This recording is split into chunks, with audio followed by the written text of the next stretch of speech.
Hello, welcome to my kitchen. So tonight I'm going to try to experiment with making some cookies with no sugar and also no sugar substitutes, just banana for sweetening. I am debating between doing an oatmeal cookie and a non-oatmeal cookie, so I'm going to do one of each if I have time. And I also need to mix up some muffin batter for breakfasts for this week for the rest of the family. So I'm going to go ahead and make that while I'm at it because I'm in a hurry because it's kind of late and I need to go to bed. So you get to see all of the creative process. I will include most of the bowls and stuff so you can kind of see, should be able to see most of what I'm doing. So to start with, I will start with the muffin batter just because it's pretty easy to do. So I'm going to do a double batch, which is still not quite all of this, but they didn't have like a single box, and I don't want to store this because this is the only recipe I use it for. If I'm going to be storing anything, I might as well just mix up all the batter at once and freeze the extra batter for a later date. So that's what I'm going to do. I can only do a half recipe anyway, so... Okay, I had to figure out storage anyway because I only have enough buttermilk for a single recipe. But basically, it's a box of bran cereal, 1 quart of buttermilk,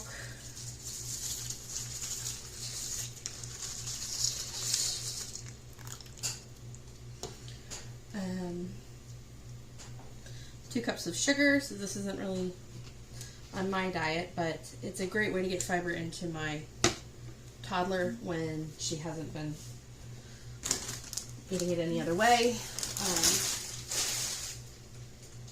She's been doing okay lately, but it's been a bit of a fight, and she loves these muffins. So I'm going to go ahead and make a batch. I do a thing called eco-bricking that I learned about on TikTok. It's like my favorite new thing is TikTok hacks, where you take your excess plastic and you cram it as deep as you can into a plastic bottle until it creates like a dense brick of plastic, and then you can like use those bricks to build things that will last forever.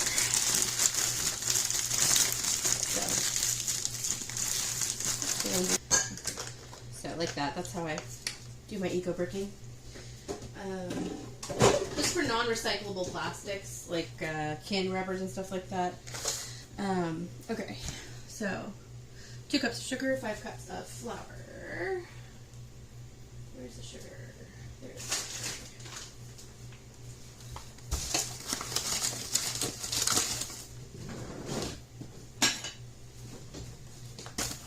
And yes, I keep an industrial-sized bag of sugar in my kitchen. I bake a lot.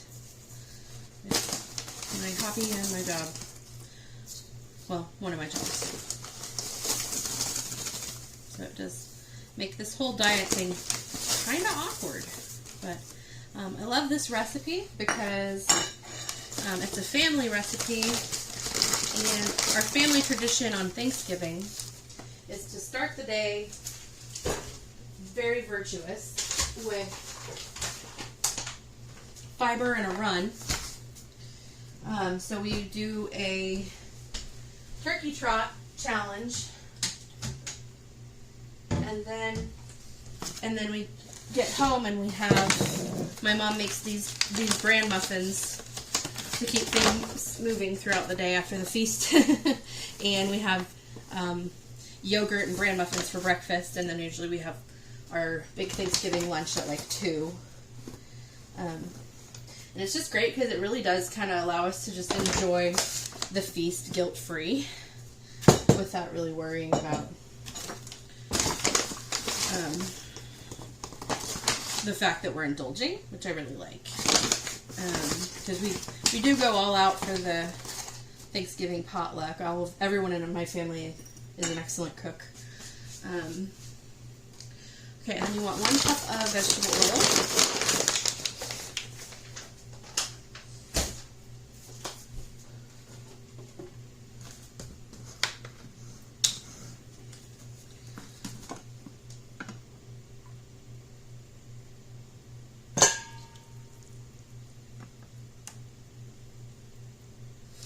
See, these are even kind of on the healthier side of muffins, but you can see why people kind of laugh when someone acts like a muffin is different from a cupcake or healthy. Okay, oil, 4 eggs, and some salt.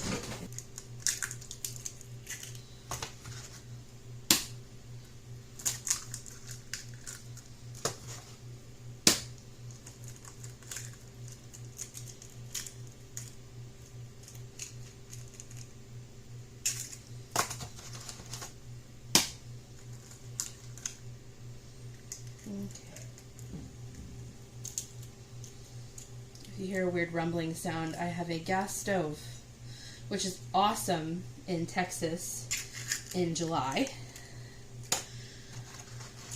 but not in sarcastic font. It really is pretty awesome in the winter because I can just bake and we don't even have to have a heater on. But it can be a beating at this time of year. So we've got everything but the salt. So I'm just going to do a dash of salt. It says 2 teaspoons, so that's good. And then it's just this is one of those recipes where you just mix everything. We call that a straight dough.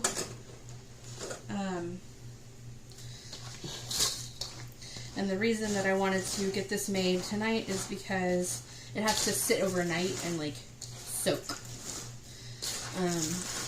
So this will be ready for baking in the morning.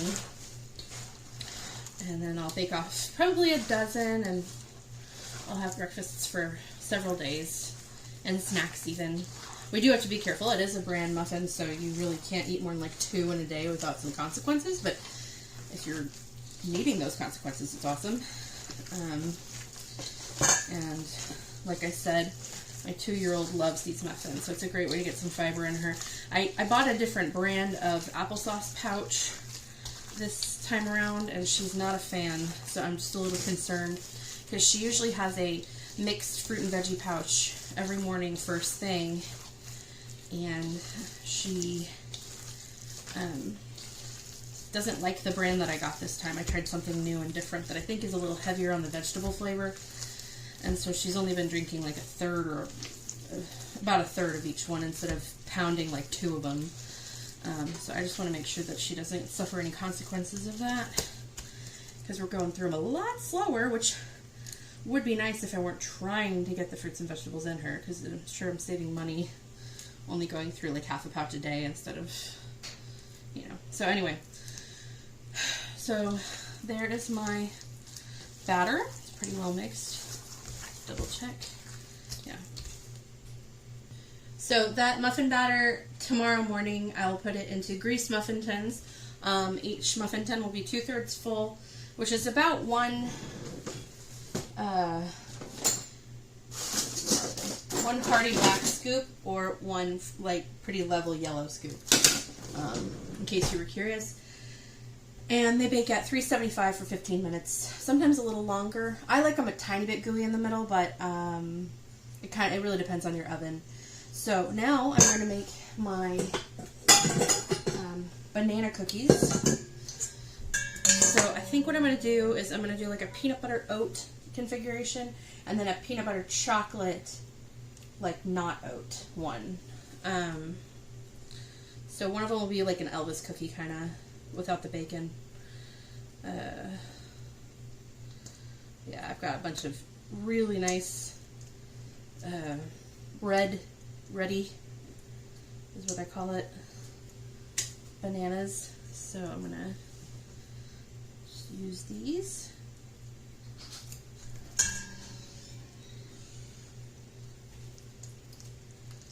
So, and I'm not using a recipe since I'm making these up. I kind of know the general ratios that I'm going for, but it is a little bit winging it because of the difference in sweetness of the bananas. I really don't know what I'm going to get until it comes out of the oven. Hi! Just doing a little live cooking demo. No, I mean I can cut it out.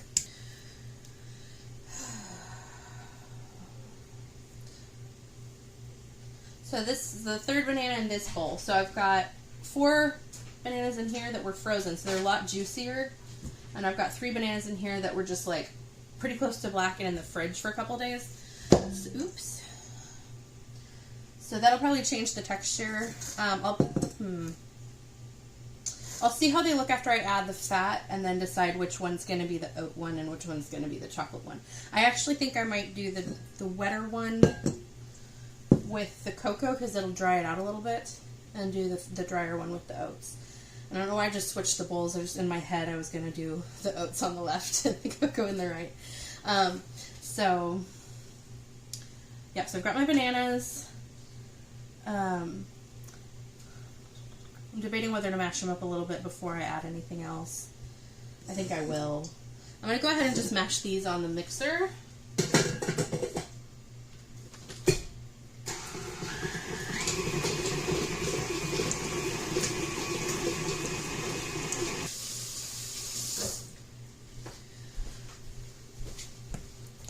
So obviously the method's going to be a little bit different if you're familiar with baking cookies because there's no sugar in the recipe. I know I should be saying there's no added sugar, but just assume that's what I mean when I say there's no sugar. There's no refined sugar in the recipe. So I'm going to start with the fat and the sweetening element, which is the bananas.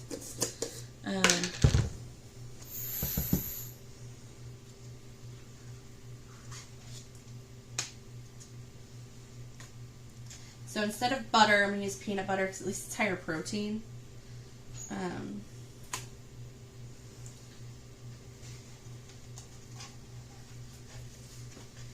this is approximately a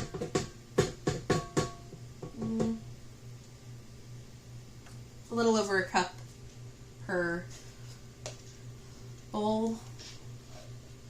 The 3 bananas that were not in the freezer did have more volume because they hadn't dried out at all from being frozen. So even though it's 4 and 3, it's probably about the same amount of banana. So yeah. So it's about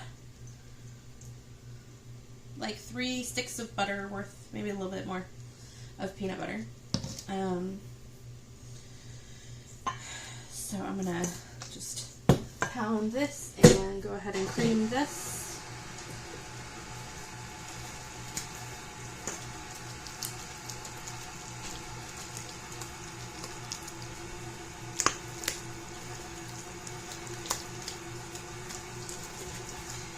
Take some extra mixing just to get some of that banana mashed up better. You could, like, honestly, I might even prefer, because I don't like bits of banana if I'm using it as a sweetener as opposed to like making banana bread or something. So in the future, I might even puree my bananas just to make sure it's a good consistency. But I kind of did that just mashing it. It's pretty smooth.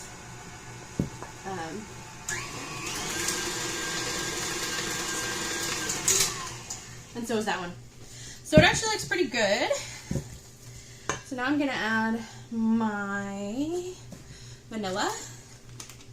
I never miss an opportunity to use vanilla. I love it.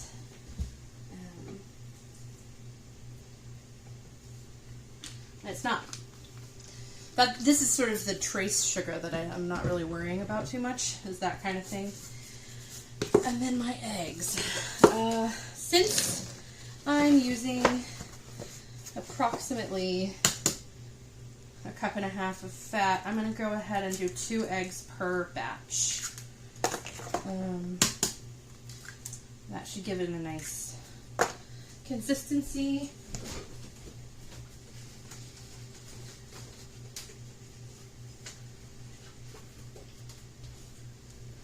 We go through eggs so fast in this house.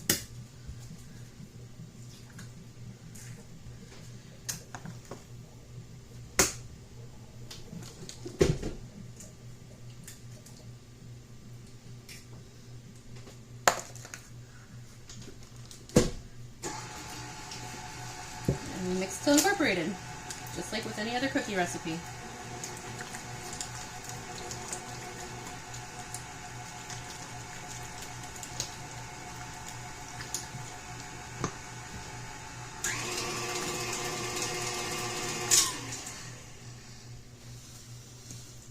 Okay.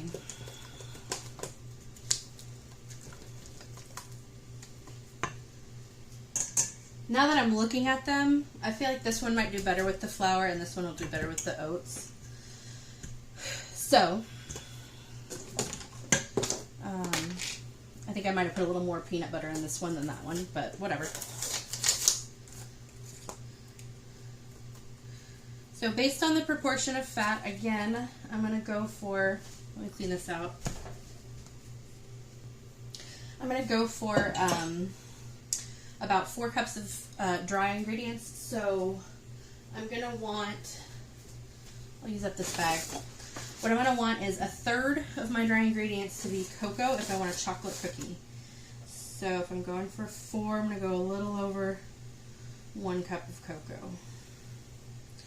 And I really should sift this. We'll see. Do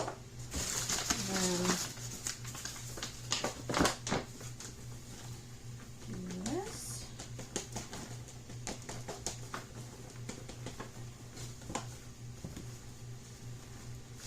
Just try to use up this bag.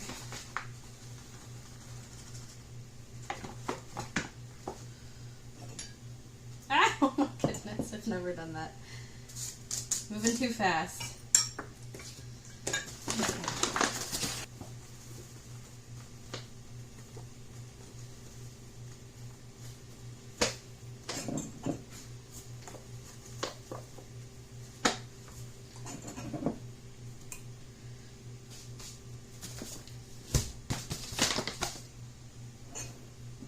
Okay, so I've got about 4 cups of flour and cocoa for the liquidier batch. And I also need my salt and powder and baking powder, or baking soda, sorry.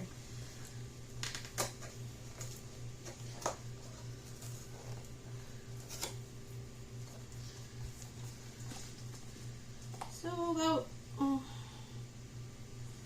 little less than a tablespoon of baking powder is what I usually like for a recipe with these ratios. I don't like to overdo it because you get that chemical flavor. So I usually go just shy of a tablespoon. And you do want your salt when there will be salt in the peanut butter, so we don't need quite as much. Maybe a teaspoon, and about a teaspoon. Just because the peanut butter's already bringing some salt into the recipe. I'm going to add a little bit of cinnamon to the one with oats because I think that sounds delightful. And I'm debating, yeah, I'm going to use nutmeg too because it's my favorite spice ever. I love nutmeg. It's the best thing. Everyone should always eat fresh nutmeg because it's just the best. So, oops.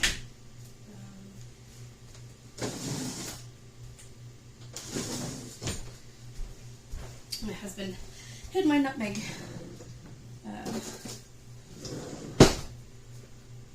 What do you call it? Microplane. I'm probably doing more than you should because I love the flavor of it, and these cookies are primarily for me. Although I will be sharing them with my family because I do want them to be healthy as well. And I may end up raising my kids on this diet if it sticks around, like if I succeed, I guess. I will probably raise my kids like 90% on this refined sugar-free diet just so that they don't have the same issues that I have. Or the same issues I'm trying to avoid. If I can give them a head start, that'd be the best.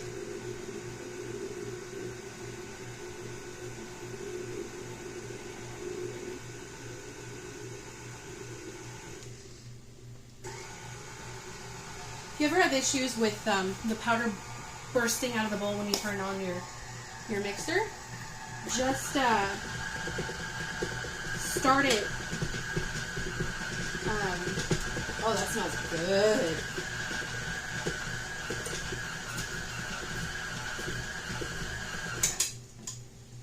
Perfect. Just start your mixer above the bowl and then like lower it slowly, and it shouldn't make as much of an issue. So, I'm going to do half quick 1 minute oats and half old-fashioned oats, because the old-fashioned ones, like I'll show you, should be pretty obvious, but I'm going to show you. The quick oats are significantly more milled than the old-fashioned. I bet you can pick which one is which. And so this one will give us a little bit more of a powdery, floury texture, which will bind the cookies together better, but these will give us that nice chew and some good fiber.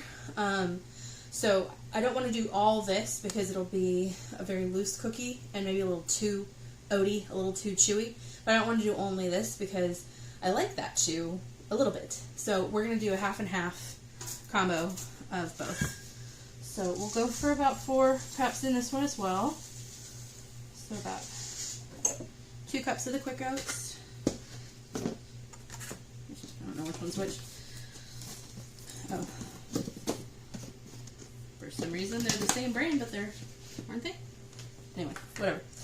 And then about 2 cups of the regular oats. And it happened to work out pretty well in this one, but you know, you can always add more dry ingredients if it's just too sticky of a dough for your liking. So there we go. Get this out of the way, sorry. So you've got your peanut butter, oatmeal, banana cookies here with the cinnamon. I've never been like a particular peanut butter cookie person, but I'm not against them. I'm a real chocoholic. That's my biggest weakness. I'm debating putting a few dark chocolate chips in here, but I want to try to learn to like things that don't have any sugar. Because even dark chocolate has trace sugar, or well, a little more than trace sugar. And while I will be allowing myself occasional, like, couple of chocolate chips a day, or, you know, whatever, if I'm having just a bad craving, if I've like, got PMS or something. So yeah, you can see it's much stickier than, here, I'll kind of give you a comparison. Oh, this is gorgeous. These, I can tell you now that these chocolate cookies should bake just right. They should act perfectly normal as a dough. So, yeah, so this is like, kind of, you know, holds its shape. It's sticky, but it doesn't really stick to my finger, which is what I'm looking for. I always say tacky like a Post-it note. And this, meanwhile, kind of holds its shape. So it's good enough. I don't really need to add much. I might add a few more 1 minute oats, but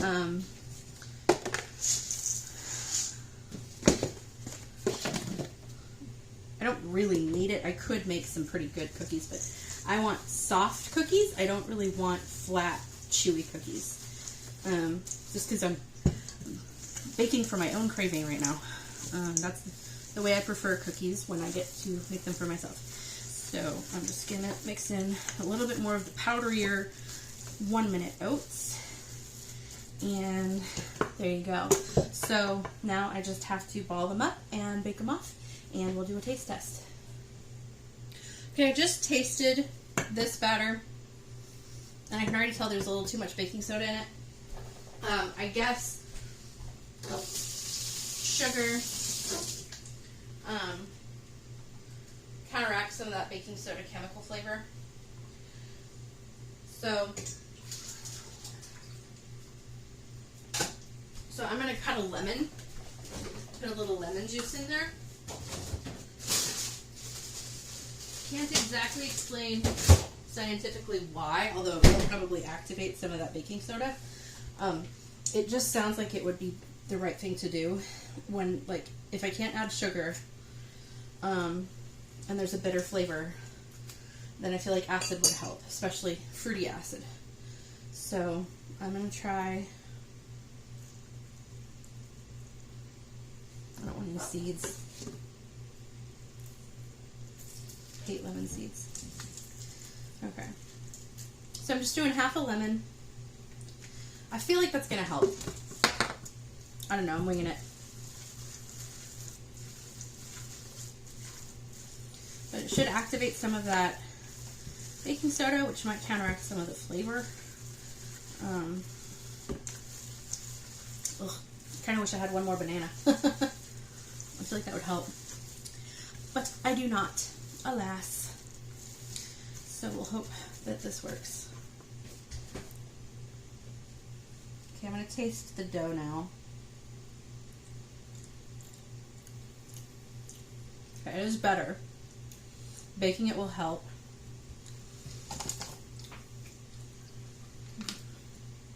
A little bit more vanilla.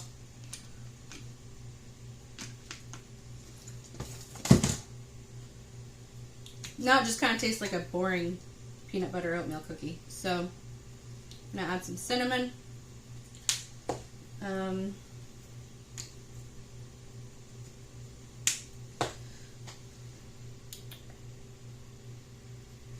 really tempted to add those chocolate chips now, but we will stay the course.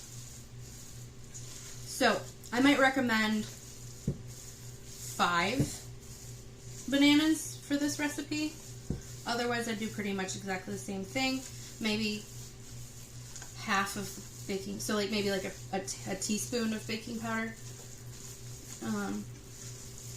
So I did a little over 2 teaspoons, so that was probably a little much. It is salvageable, but I feel like I wouldn't need to add the lemon.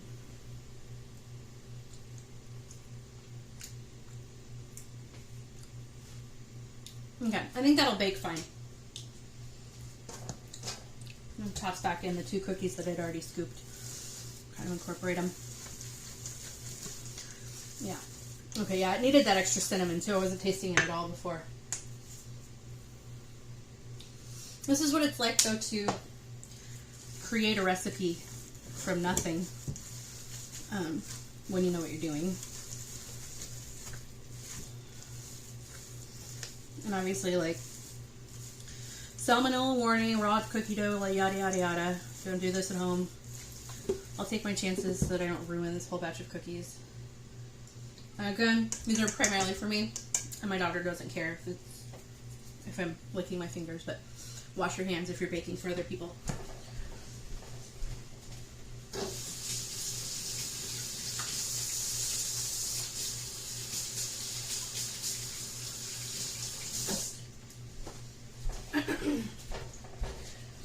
Okay. So yeah. So I'm just gonna scoop. And I'm gonna bake them all in the same pan. They should be okay. Their bake time should be similar enough. I don't think I'll hurt anything.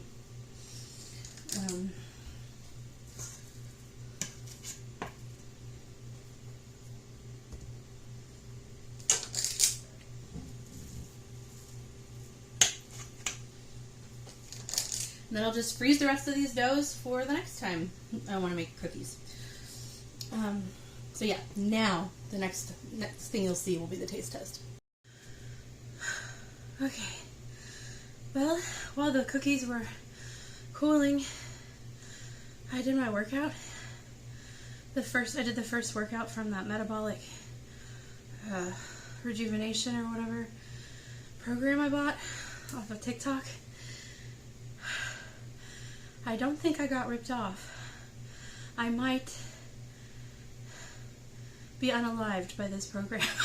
Oh my gosh. Wow. I think it's gonna work. I can't tell you how many times I was like, oh, it's my first time I can quit early, but I just was like, it's only 15 minutes. Surely I can do 15 minutes. But that was like I did CrossFit for a year back when I was single and lighter and didn't have any other use for my disposable income. And that was rough. And that was the first one. And if I recall correctly, there's 9 sessions per phase. So that was phase 1, session 1. And then there's 3 more phases after this phase. And each phase gets increasingly more difficult. And I cannot fathom what that's going to look like. Because if I didn't know better, I would have thought I'd put the 3rd DVD in or the 4th DVD in. Just because, like, whoa. Okay. It's also going to work because I was really looking forward to trying these cookies, and now I have 0 appetite. So, I don't know what it is, but it's magic. I'm excited about my future results, but I am a little scared and intimidated. I was thinking like, oh, 3 workouts a week. I'm going to do 5. I don't know if I'm going to do 5. I might do like 3 full workouts a week with like half workouts in between. Because the workout was like 4 rounds of the same thing. So maybe I'll just do like 2 rounds on the days in between and not murder myself quite so much. I mean, unalive myself quite so much. Okay. So I'll just do like a small bite for a taste test. They didn't spread at all, so I probably did do too much starch for this kind of recipe. Peanut butter doesn't spread as much as butter. I probably could have anticipated that, but I don't really mind if they're kind of macaroon shaped. Having tasted the doughs, I already know I'm going to, if I make this in the future, I'm going to take out the egg and do applesauce instead to increase the sweetness a little bit more while still sticking with fruit only. I think that'll help a lot because I don't think the egg is really necessary either. And applesauce is a common swap out for vegan recipes. And doing that would actually make this recipe vegan, which I don't specifically care about, but it's nice to know. Okay.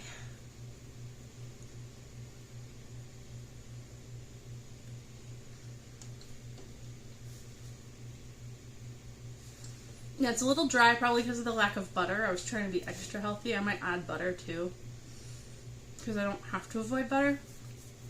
I was like, why not make a protein bar? I was like, because protein bars are dry. Applesauce would save this, though. It's so close. The lemon helped. I don't taste lemon, but I don't taste baking soda either. So this is a work in progress one. Let me clear my palate. I brewed a fresh, full iced tea before the workout, and I just ran out of water. Or iced tea. Man. Okay, I will say, it may be dry. But if I ate this with a glass of milk, I think it'll be really good. I could eat it for breakfast too, because it's very dense and filling, but still yummy. And I have to say the aftertaste is so satisfying. So I think a little tweaking will help the foretaste, but we're almost there with the oatmeal cookie. Now we'll try the chocolate. I may, in the future, not do the usually. So I just use the typical baking ratio. If you want to make something chocolate, swap out 1/3 of your flour for cocoa.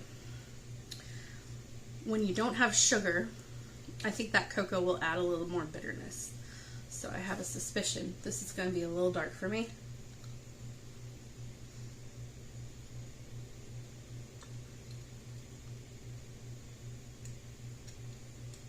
Or not. It is a dark chocolate cookie, so if you're not into that, do like 1/4 of your dry stuff be cocoa instead of 1/3, because it is still quite dark. I think it would also benefit from the applesauce, but that is really good and will be amazing with a glass of milk tomorrow. So, like, I almost wouldn't tweak it at all, other than its reliance on milk. I don't think I could eat this just on its own, because it would just dry out my mouth. And that is really, I think, more to do with replacing all of the butter with peanut butter. And then not having the sugar to kind of thin out. It's weird how sugar reacts with the peanut butter sometimes to like kind of thin it out in the oven. It's good though. It is good. Very, very, almost like a cake ball. It's almost like if someone made a ganache into a cookie. It's hard to explain. but like that's the best way I can describe it, as like a truffle, but baked. Very, very good, very, very rich. I wouldn't need much. And honestly, I'm really excited about this recipe because it will scratch that cookie itch of like, I want to eat something with a glass of milk, but basically sinless. Yay. So, semi-success. Definitely tweakable, but definitely edible and even enjoyable with a glass of milk. So that's my verdict, and next time I will not bake with the assumption that I'm going to eat after my workout, because honestly, even those 2 bites, I'm like, oh, I don't want to. So maybe it's already working. I don't know. I have a feeling I'm going to be a spokesperson for this program before it's over with, if I can stick to it. Pray for my knees, and like and subscribe, please.